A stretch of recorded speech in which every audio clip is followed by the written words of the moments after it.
चलिए जी, आज आपको ऐसी बात बताने वाला हूँ जो आपको कोई यूट्यूबर नहीं बताएगा, कोई कंसल्टेंसी वाला बंदा नहीं बताएगा, किसी से ये जानकारी इकट्ठी नहीं आप कर सकते।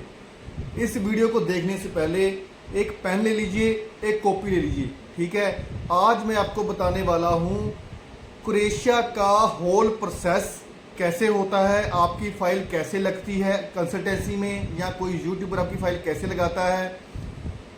ये पूरा होल प्रोसेस, आप पासपोर्ट लेकर तो चले जाते हो, आपका काम इतना है, पर कंसल्टेंसी वाले कैसे काम करते हैं और कैसे आपकी फ़ाइल आगे भेजते हैं, कैसे डॉक्यूमेंटेशन प्रिपेयर करते हैं, कैसे ऑफर लेटर आता है, कितने दिन के बाद ऑफर लेटर आता है, कितने दिन के बाद TTR स्क्रीनशॉट मिलता है, और कितने टाइम के बाद कौन सी सिटी का परमिट कितने टाइम में आता है, और कौन सी सिटी में कितनी बढ़िया कंपनीज हैं वो भी बताऊंगा।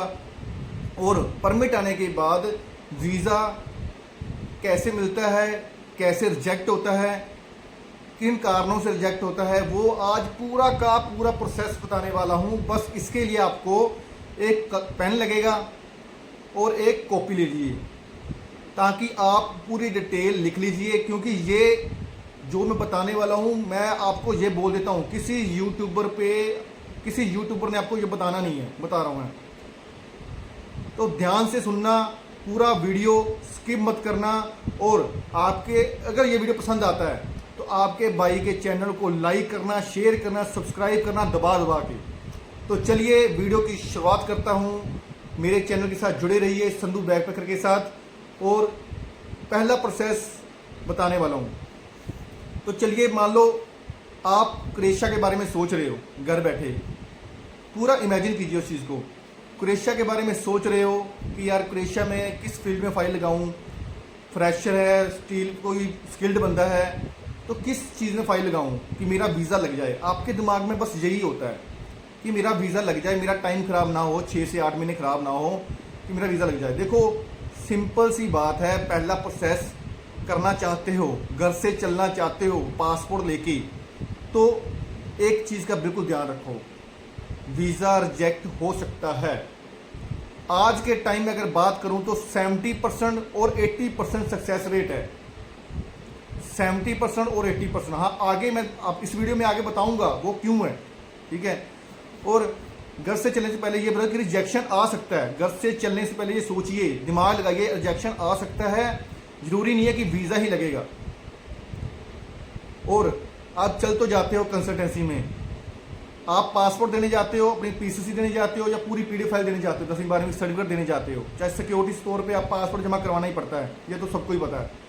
पर आप पासपोर्ट दे घर तो वापस आ जाते हो, पर आप जब पासपोर्ट दे के आते हो तो आप सोचते हो कि हाँ भैया, इस दिन से मेरा काम शुरू हो गया है। फिर कंसल्टेंसी वाले जो कंसल्टेंसी के दिमाग में चल रहा होता है, मैं वो बताता हूँ, ठीक है। पासपोर्ट दे के आते हो, पूरी PDF फाइल आ जाती है, तो कंसल्टेंसी वाले क्या करते हैं, उनके पास वो लिस्ट चेक करते हैं कि मेरे पास इस टाइम क्या वैकेंसी पड़ी है। अगर ये फ्रेशर है तो फ्रेशर में डाल देगा, जैसे कंस्ट्रक्शन हेल्पर हो गए, सभी होटल के हेल्पर्स हो गए, क्लीनर्स हो गए, एग्रीकल्चर का काम हो गया, वो हेल्पर से वैकेंसी ढूंढता है। अगर उसके पास है तो वो उसी दिन अप्लाई कर देता है, अगर उसके पास नहीं है, जब आती है वो तब अप्लाई करता है। कंसल्टेंसी वाले दिमाग की बात कर रहा हूँ, ध्यान से सुनना। जब वो अप्लाई कर देता है, ठीक है, तो वो अपना एक बंदा अप्लाई नहीं करता, 2 बंदे अप्लाई नहीं करता, अपने 20 बंदे अप्लाई करता है, क्योंकि फाइलें तो जमा होती रहती है। जब फाइलें आती गई तो फाइलें जमा होती रहती है। वैकेंसी होती है 10 से 15, चलो मान लो 10 वैकेंसी आई, 20 बंदे हैं, 20 बंदों में से 10 बंदे इसके सिलेक्ट हो गए और 10 बंदे रह गए। फिर वो अगली वैकेंसी ढूंढता है कि 10 बंदों की वैकेंसी और आएगी तो मैं उसमें डाल दूंगा। चलो आप उसमें आ गए कि आप 10 बंदों की वैकेंसी में आ गए, फ्रेशर में आ गए, चाहे स्किल्ड हो, चाहे स्किल्ड में आ गया ना, उस वैकेंसी में डाल दिया आपको। फिर वो फाइल वो आगे भेज देता है। सबसे पहले आपका ऑफर लेटर जनरेट होता है। ऑफर लेटर क्या होता है, आपके और कंपनी के बीच में एक कॉन्ट्रैक्ट बन जाता है, सैलरी को लेके, अकोमोडेशन को लेके, और टाइम ऑफ पीरियड को लेके, कितने साल तक आप उस कंपनी में काम करोगे, और कितने क्या क्या कानून है उनके, क्या आप अगर काम नहीं करोगे तो आप कॉन्ट्रैक्ट में लिखा हुआ है, अगर आप काम नहीं अच्छे से करोगे तो आपको कंपनी निकाल भी सकती है, ठीक है, पेपर अप्लाई नहीं कर सकती, उनका राइट्स है, अगर आपको काम अच्छे से नहीं आता तो जब ऑफर लेटर अप्लाई हो जाता है, तो ऑफर लेटर जब आपकी फाइल सेलेक्ट हो जाती है, तो offer letter within 2 2 days से लेके 15 डेज के बीच में ऑफर लेटर आ जाता है, ज़्यादा टाइम नहीं लगता। जब फाइल सेलेक्ट होती है तब की बात कर रहा हूँ, चलो मोटा मोटा पकड़ के चलो 10 दिन, ठीक है, ऑफर लेटर 10 दिन में आ गया। जब आपका ऑफर लेटर आता है तो आपको साइन करने पड़ते हैं ऑफर लेटर पे। आप ऑफर लेटर पे साइन कर दिया तो ऑफर लेटर आपने भेज दिया आगे अपने एजेंट के पास, तो एजेंट आगे सेंड कर देता है कंपनी के बंदे को। कंपनी का बंदा कोई मिडिल मैन बंदा होगा, जो कोई मैनेजर होगा, उसको सेंड कर देता है। तो वो क्या करता है, अगर तो सैटरडे संडे है तो वो सैटरडे संडे कोई काम नहीं होता क्रोएशिया में। सैटरडे संडे ना तो ऑफर लेटर अप्लाई होता है, ना टीटीआर अप्लाई होता है, ना परमिट अप्लाई होता है। सैटरडे संडे हटा दो अपने दिमाग से, सिर्फ मंडे से फ्राइडे काम होता है। तो टीटीआर को अप्लाई करने के लिए 2 डेज से लेके 5 डेज लगते हैं, सिर्फ 2 डेज से लेके 5 डेज। ये कॉपी पे लिख लीजिए, पूरा होल प्रोसेस बताने वाला हूँ, एक एक डाउट क्लियर करने वाला हूँ, आधे एजेंट खुद बन जाओगे। 5 डेज, चलो मान के मोटा मोटा पकड़ के चलो 5 डेज में टीटीआर आ गया। 15 डेज, 5 मंथ फाइल सेलेक्ट हो गई, फाइल सेलेक्ट हुई 10 दिन में, ऑफर लेटर आ गया 10 दिन में, और टीटीआर आ गई, स्क्रीनशॉट आ गया 5 दिन में।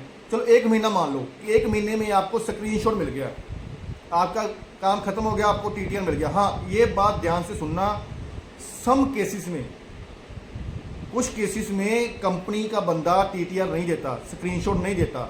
वो अपनी, जैसे कंपनी का बंदा नहीं, वो क्रिएशन बंदा नहीं, क्रिएशन बंदा तो देता है टीटीआर, बट जो मिडल मैन बंदे हैं, जैसे कोई इंडियन बंदा है, ठीक है, वो टीटीआर इसलिए नहीं देता कि कोई और बंदा मेरी कंपनी में घुस ना जाए और कोई और बंदा मेरी कंपनी का काम ना पकड़ ले, ठीक है, इसलिए वो टीटीआर नहीं देता। अगर टीटीआर देता है तो वो हिडन करके देता है कंपनी का नाम, कि आगे, क्योंकि अगर टीटीआर आएगा तो आपके दिमाग में चल रहा होगा कि इस टीटीआर को आगे भेजूं, किसी और एजेंट से चेक करवाऊं या किसी और यूट्यूबर से चेक करवाऊं, ठीक है, आपके दिमाग में यही चल रहा होता है कि ये रियल है या फेक है, बस आपके दिमाग में यही चल रहा होता है। तो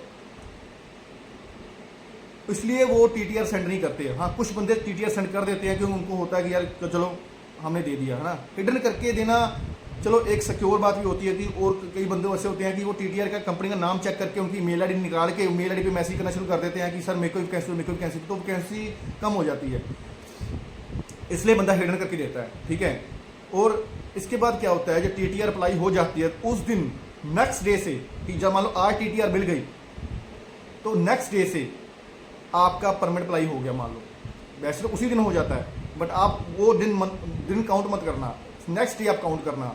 और अगर आपका परमिट ज़ैग्रेब सिटी से है तो मोटा मोटा पकड़ के चलिए 4 to 5 मंथ लगने हैं, ठीक है, क्योंकि ज़ैग्रेब सिटी का पता क्यों लोग अप्लाई करते हैं, सीधी बात बोलो, क्योंकि ज़ैग्रेब में ना अपॉर्चुनिटी बहुत है, एक कैपिटल है, जैसे हमारा दिल्ली है ना, हमारा मुंबई है, ठीक है, चलो दिल्ली तो काम तो बहुत है, मुंबई में भी काम बहुत है, जैसे इन सिटी में लोग ज़्यादा अप्लाई करते हैं, अपॉर्चुनिटी ज़्यादा मिलती है, ठीक है, पैसा अच्छा मिल जाता है, पैसा अच्छा कमाने को मिल जाता है, क्योंकि काफ़ी ज़्यादा हमारी बाइक राइडर में ऐसा होता है कि राइड्स अच्छी डल जाती है, होटल का काम अच्छा, वहाँ पे टूरिस्ट काफ़ी आते हैं कैपिटल सिटी में, तो इसलिए लोग ज़ैग्रेब में ज़्यादा अप्लाई करते हैं एजेंट लोग, वहाँ सैलरी अच्छी मिल जाती है, अकोमोडेशन अच्छा मिल जाता है। उसके अलावा ज़ैग्रेब का बता दिया 4 से 5 मंथ लगा के चलिए। और अगर आपका परमिट स्प्लिट में है या पूला में है, ये 2 कॉन्टिनेंट हैं जो समुंदर के पास पड़ते हैं, पानी जहाँ पे आगे पानी ही पानी होता है, समुद्र के पास पड़ते हैं, जहाँ बीच वगैरह सब कुछ होता है, तो वहाँ का परमिट 3 मंथ में आ जाता है, 3 मंथ में उसका परमिट आ जाता है, स्प्लिट और पूला का। इसमें काफ़ी सारी अच्छी अच्छी सिटीज़ हैं जिसमें आप अप्लाई कर सकते हो। फिर ओसीजक सिटी आ गया, जदार आ गया, वरासदीन आ गया, यहाँ पे परमिट 3 मंथ में आ जाते हैं। हाँ, अगर वरासदीन का परमिट होगा तो 2 मंथ में आएगा, ओसीजक का परमिट होगा 2 मंथ में आएगा, जदार का परमिट 3 मंथ में आएगा। ऐसे और भी सिटीज़ हैं बट वहाँ पे काम बहुत कम है, उनका नाम नहीं ले रहा मैं, वहाँ पे बहुत ज़्यादा काम कम है, ठीक है। हरवास का है, जैसे काम ठीक ठाक है वहाँ पे, तो वहाँ पे थोड़ा कम ही अप्लाई करने की कोशिश कीजिए।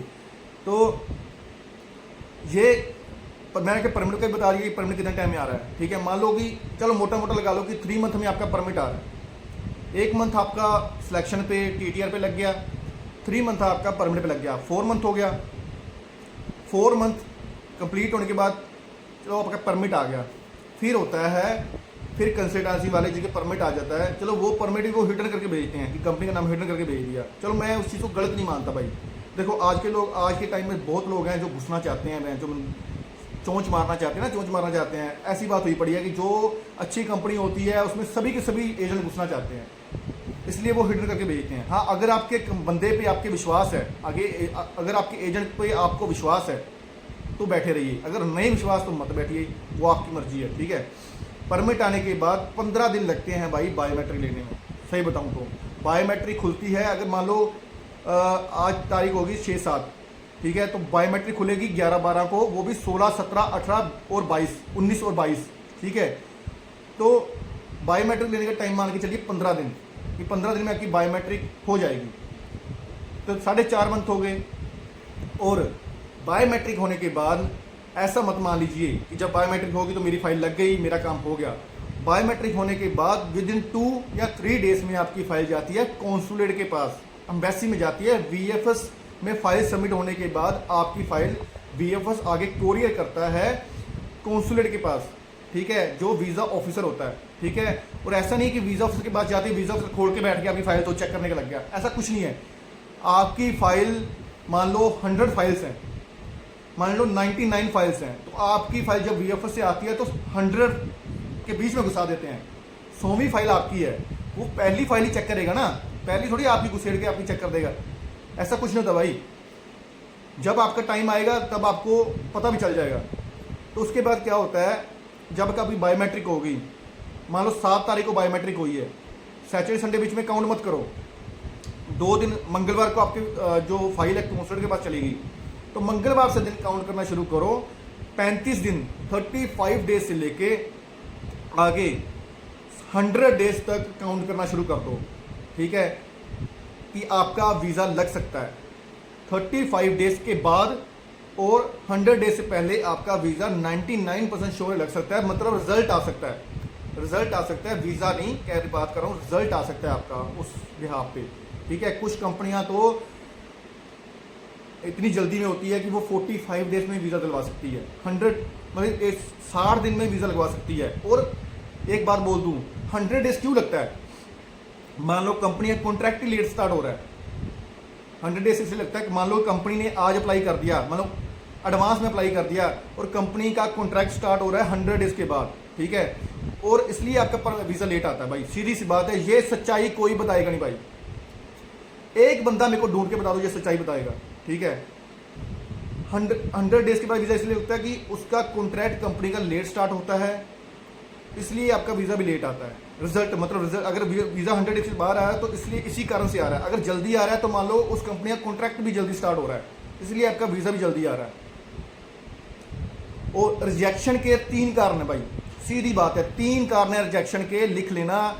3 कारण है। एक तो कारण है फेक वर्क परमिट, अभी भी लोग फेक वर्क परमिट अप्लाई कर रहे हैं, पहला रीज़न आपकी रिफ्यूज़ल आने का ये है। दूसरा रीज़न ये है कि मान लो आपने उस कंपनी में अप्लाई कर दिया, 10 बंदों ने डालना भाई ऐसे ही पड़ता है, ऐसे नहीं कि 1-2 फाइलें भेज के काम खत्म। 10 फाइलें, मान लो उसने 10 बंदों की डिमांड की, उसको उस टाइम 10 बंदों की ज़रूरत थी उस टाइम पे जब आपकी उसने वर्क परमिट भेजा, ठीक है। और after 80 days, after 90 days, after 70 days उसको सिर्फ 8 बंदों की ज़रूरत है। दूसरा रीज़न बता रहा हूँ। और फिर मान लो उसको 8 बंदों की ज़रूरत है, 10 में से 8 बंदों की ज़रूरत है, तो वो 2 बंदों के परमिट होते हैं, वो विड्रॉल कर देता है। ना तो इसमें एजेंट की गलती है, ना ही किसी और की, ठीक है। वो जो कंपनी का मालिक होता है, दूसरे रीज़न की बात कर रहा हूँ। पहला तो फेक वर्क परमिट हो गया, दूसरा रीज़न उसको 8 बंदों की ज़रूरत है तो 8 बंदों को वीज़ा लगवा देता है, 2 बंदों को कहता है कि मेरे को ये बंदों चाहिए नहीं मेरे को, तो उस आपका उसी कारण से भी वीज़ा रिफ्यूज़ हो जाता है, ठीक है। और थर्ड रीज़न, ध्यान से सुनना, बहुत इंपॉर्टेंट बात कर रहा हूँ, कान खोल के सुनना, ये बात कोई नहीं बताएगा, मैं आपको बार बार बोल रहा हूँ। थर्ड रीज़न रिफ्यूज़ल का क्या है, मान लो कंपनी को 10 बंदों की ज़रूरत है और 10 के 10 बंदों को ही की ज़रूरत है कंपनी को। एम्बेसी के पास फाइल जाती है तो एम्बेसी रीचेक करती है, पहले वो आपका डाटा चेक करती है पासपोर्ट का, कि पासपोर्ट बैंड तो नहीं है, पासपोर्ट गलत तो नहीं बना हुआ, सारे सर्टिफिकेट चेक करवाते हैं, ठीक है आपका। फिर आपका बायोडाटा चेक होता है, फिर वो कंपनी का बायोडाटा चेक करते हैं। कंपनी का बायोडाटा इसलिए चेक करते हैं कि हाँ भी इसको कितने बंदों की ज़रूरत है। मान लो इसकी कंपनी छोटी है, ठीक है, ये 10 बंदों की डिमांड कर रहा है, पर कंपनी की रिक्वायरमेंट 7 बंदों से पूरी हो रही है। एम्बेसी पूरा बायोडाटा निकालती है, इंस्पेक्शन करती है इस चीज़ की कि कंपनी को 7 बंदों की ज़रूरत है, ये मंगवा 10 बंदे रहा है, तो अगर 10 बंदे पहुंच जाते हो, 3 बंदों को काम नहीं मिलेगा तो वो उसका टाइम खराब होगा। इसलिए एम्बेसी वीज़ा रिफ्यूज़ कर देती है कि कंपनी का प्रोडक्शन देख के, कितना बड़ा प्रोडक्शन है या कितना कम प्रोडक्शन है, कितने बंदों की ज़रूरत है, कितने बंदों की नहीं ज़रूरत है, ठीक है। इसी कारण से थर्ड रीज़न से वीज़ा रिफ्यूज़ होता है। ये 3 रीज़न एक बंदा मेरे को बता दे, एक बंदा मेरे को ढूंढ के बता दो कि ये कोई चीज़ वो आपको बता नहीं सकेगा। हर एक बंदा लाइक करना चाहिए इस वीडियो को, हर एक बंदा शेयर करना चाहिए, हर एक बंदा सब्सक्राइब करना चाहिए इस वीडियो को। आपको आगे आने वाले टाइम में इतनी बढ़िया इन्फॉर्मेशन देने वाला हूँ, आप सोच के हैरान हो जाओगे। बहुत अच्छी अच्छी वीडियो लेके आऊँगा। इस चैनल के लाइक शेयर सब्सक्राइब रुकने नहीं चाहिए। जो वीडियो मैंने आज बता दी, तो मान लो वीज़ा रिफ्यूज़ हो गया आपका, फेक वर्क परमिट के कारण वीज़ा रिफ्यूज़ हुआ, तो आपको मेल करना पड़ेगा एम्बेसी को। एम्बेसी को मेल करके ये बताना पड़ेगा कि सर मेरे साथ धोखा हुआ है, मेरी कंसल्टेंसी जहाँ से मैंने वीज़ा लगवाया था उसने मेरे साथ धोखा किया है, जो भी मेरे पे सेक्शन लगे हैं, जो भी मेरे फेक वर्क परमिट के कारण मेरे पासपोर्ट पे सेक्शन लगे हैं, वो प्लीज़ हटा दिए जाएं, ताकि मैं नया परमिट इशू करवा सकूं। और मैं क्रोएशिया जाना चाहता हूं, इशू को क्रोएशिया जाने का, तो मेरे जो सेक्शन लगे वो हटा दिए जाएं, जो फेक वाले हैं। दूसरा, जिनका कंपनी का वर्क परमिट विड्रॉल हो चुका है, वो 1 मंथ के बाद अप्लाई कर सकते हैं। सीधी बात है, वो 1 मंथ के बाद अप्लाई कर सकते हैं, उनको कोई चिंता वाली बात नहीं है, ठीक है। और जिनका सिंपली तौर से थर्ड रीज़न का रिजेक्शन आ रहा है, ठीक है, वो बस अपना वर्क परमिट कैंसिल करवा लें, ठीक है। वर्क परमिट कैंसिलेशन का मेल लिख दीजिए कि मैं अपना वर्क परमिट कैंसिल करवा के नया परमिट इशू करवाना चाहता हूँ, तो 1 मंथ के बाद वो भी बंदा अप्लाई कर सकता है। तो फेक वाले को मेल लिखना पड़ेगा कि मेरे पर जो सेक्शन लगे हैं वो हटा दिए जाए, मैं ताकि नया परमिट इशू करवा सकूँ। तो ये है पूरा होल प्रोसेस जो मैंने बताया है। फिर भी मेरे से कोई बात छूट गई हो तो मेरे को व्हाट्सएप में मैसेज कर लेना, कॉल कर लेना, आपका सभी का सभी डाउट क्लियर कर दूंगा। सत श्री अकाल जी।